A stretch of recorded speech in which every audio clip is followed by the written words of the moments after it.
that money's being taken from you and you don't even realize it. So you should absolutely, where possible, put this on the calendar and say, on this date, what we're going to do is we're going to raise our price. Okay. And we've already mapped everything out. We've already got the scripts. We've already got if this happens, then that happens. We've got the flow of who's going to talk and how the conversation is going to go. And then the last on this list is going to be the salespeople. And to have this conversation with the salespeople is always interesting because salespeople are sometimes price sensitive. They get caught up in like, hey, your price is too high. That objection is going to happen no matter what the price is, no matter where they go, no matter where they work, they're always going to hear your price is too high. They have to get used to explaining. They're like, if I don't raise my prices, we won't be here to support you. Right? That's a management conversation. That's a sales conversation.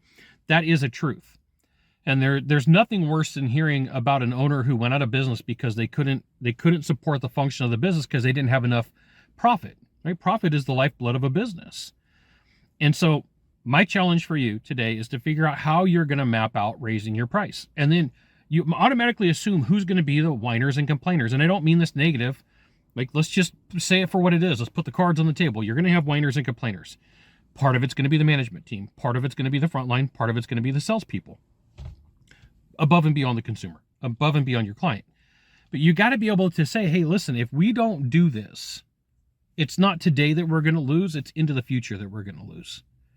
And if we don't do this, we can't support the clientele base that we have. I remember when my dad was alive and my dad had a company and I worked for him, there was price increases that got done every other year. And part of it was my dad didn't want to have to deal with the complaints of the employees.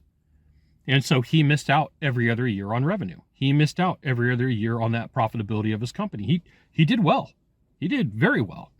But, at the end of the day, that continual every year, you're going to see a price increase is a plan that you should really consider, or every 6 months. I can't tell you what to do. Everybody's got a little bit different business model, but at least once a year on clockwork, March 1st, April 1st, whatever the month happens to be, but like that's scheduled and everybody knows. Like you start talking about it 60 days in advance.